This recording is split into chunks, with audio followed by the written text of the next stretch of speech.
Mesdames, Mesdemoiselles, Messieurs, bonsoir. Merci de me recevoir chez vous. C'est l'heure de votre journal sur KMT, LCL, FM+, et OM5 TV sur les réseaux Free, Orange, Numéricable et Bouygues en France. Je suis en compagnie ce soir de Roland Laouché. Roland, bonsoir. Bonsoir Catherine et bonsoir à tous ceux qui nous font l'amitié de nous être fidèles aujourd'hui.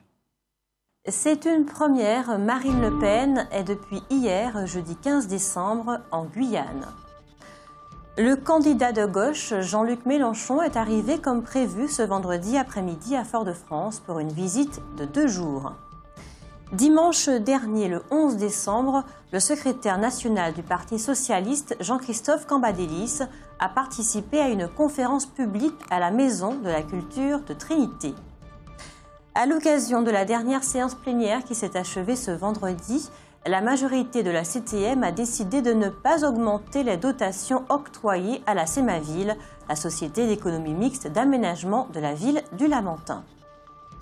Depuis ce vendredi et durant tout le week-end, le SMEM, le syndicat d'électricité mixte de la Martinique, organise la fête de la lumière dans la commune du Marin.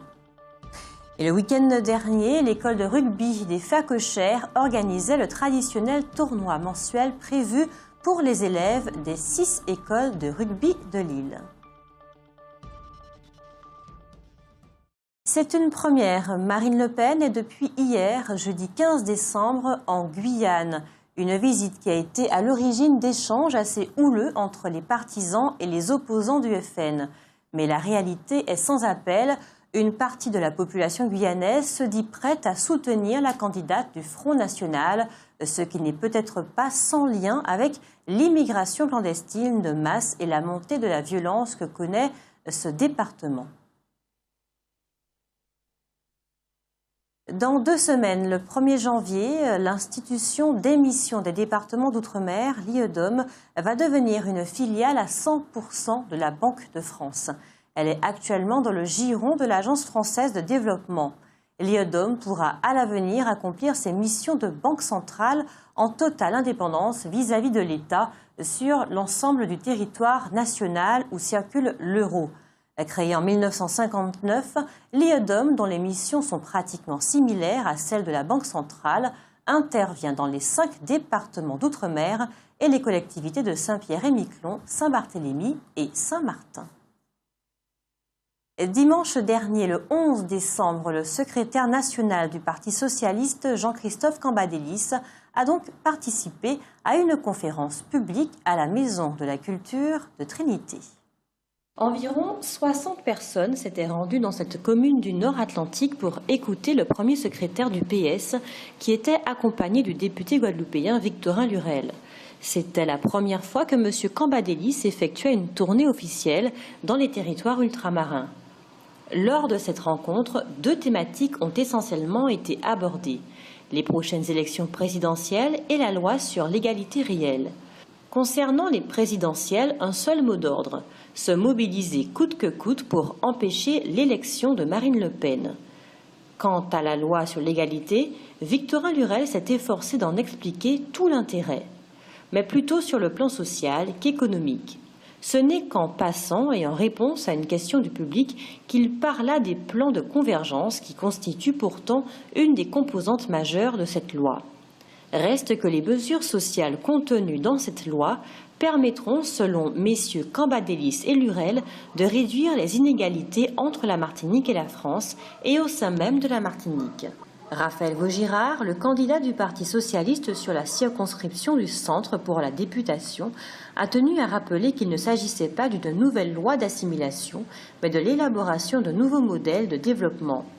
Notons, pour conclure, que Victorin Lurel a rappelé que le quinquennat de François Hollande aura été celui où l'on a vu le plus d'ultramarins et de citoyens issus de la diversité accéder à des postes de la haute fonction publique et être nommés au gouvernement.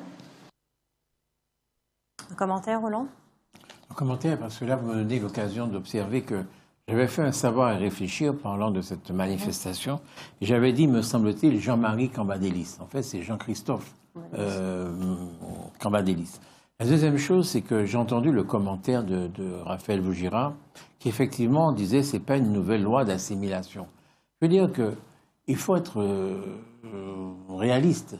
Moi, j'aime bien être assimilé à un pays développé. Je veux dire qu'il y a tellement de misère, tellement de problèmes de par le monde, que si on me dit aujourd'hui, bon ben voilà, vous avez les mêmes droits qu'en France, où est le problème? Je veux dire, ça ne veut pas dire que je suis devenu français, que j'ai perdu mon esprit de Martiniquais, que j'ai cessé d'être Martiniquais, mais je suis d'accord pour être assimilé au niveau social à ce qui se fait en France. Je serais d'accord également d'être assimilé au niveau économique, puisque nous avons plus de 20% de chômeurs ici, les Français n'en ont que 9,5%. Donc ce serait bien qu'on ait une économie qui ressemble. Donc je crois que ce genre de langage, assimilé, pas assimilé et tout, je crois qu'il faut arrêter avec ça. Ceci dit, au départ, cette loi qui était portée par le CREFORM de Patrick Caram au départ, c'était pour l'égalité économique réelle. On a oublié le mot économique et maintenant on ne parle que d'égalité réelle. Et c'est vrai, j'étais là quand dans le discours qu'a fait, quand dans les interventions qu'a faites monsieur Lurel, il n'était question que de l'égalité sociale.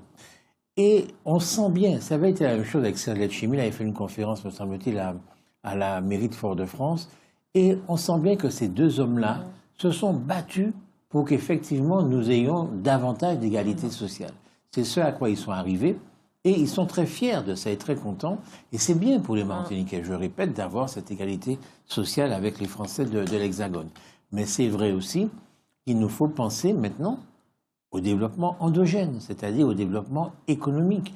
Et là, on va, je ne sais pas si le nouveau gouvernement, si la gauche va repasser, si la droite va passer, et si toute cette loi va être reprise par les nouveaux dirigeants de la France.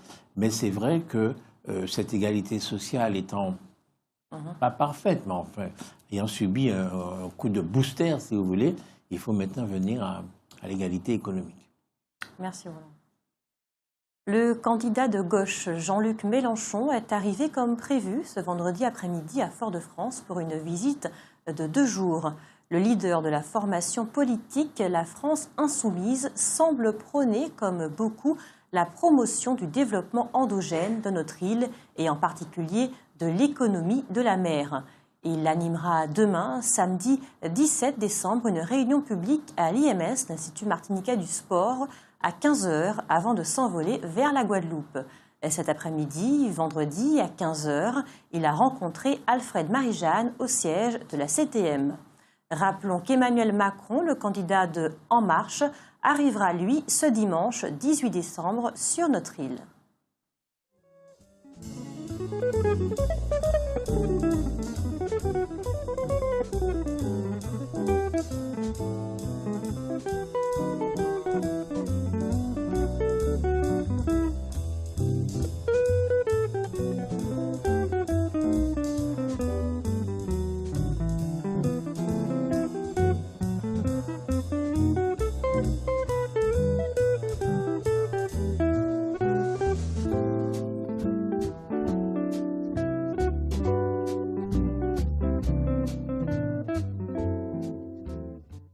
Roland, que peut-on espérer de cette visite? Je ne sais pas ce qu'on peut espérer de cette visite. M. Mélenchon n'est que candidat, on ne sait pas s'il sera élu. J'ai l'intention d'aller à l'IMS demain, samedi après-midi, pour voir un petit peu de quoi il parle et qu'est-ce qu'il propose. Parce que c'est vrai qu'en Martinique, au niveau du développement, je ne vois pas trop la différence entre la gauche et la droite, quelque part, au niveau du développement.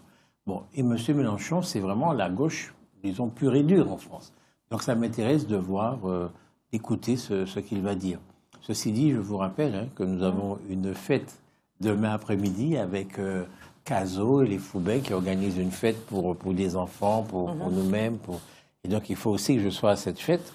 Mais j'essaierai d'aller écouter M. Mélenchon, parce que ça me paraît important de voir quel discours il tient, quelles sont ses propositions, qu'est-ce qu'il veut faire. Est-ce qu'il est pour la banane? Est-ce qu'il est pour la canne à sucre? Est-ce qu'il est pourquoi il est, quoi, je veux dire. Merci, Roland.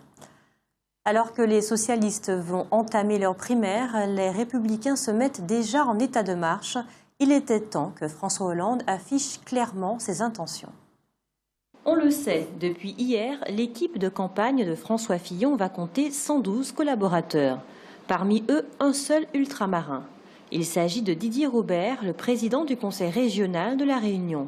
Cela peut signifier que si le candidat des Républicains est élu président de la République, c'est encore un Réunionnais qui pourrait être ministre des Outre-mer.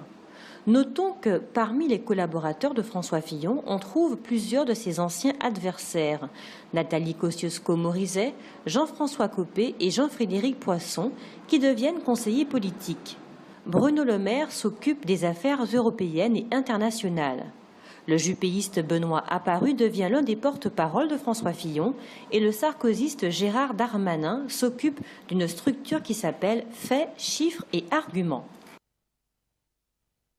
La Guyane est, on le sait, la plus grande région de France, mais c'est aussi probablement celle dont les potentialités économiques sont le moins mises en valeur.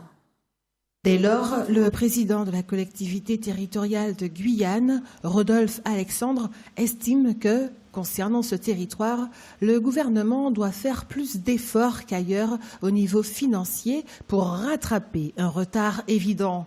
C'est pour cela qu'il refuse de signer le pacte d'avenir qui lui est actuellement proposé. Monsieur Rodolphe Alexandre affirme « Ce document ne contient en réalité aucun engagement financier exceptionnel en dehors des programmes d'investissement normaux que l'État effectue dans toutes les régions de France. » C'est dans ce contexte que la ministre des Outre-mer, Erika Barrette, a reçu Rodolphe Alexandre hier à Paris afin d'évoquer le pacte d'avenir.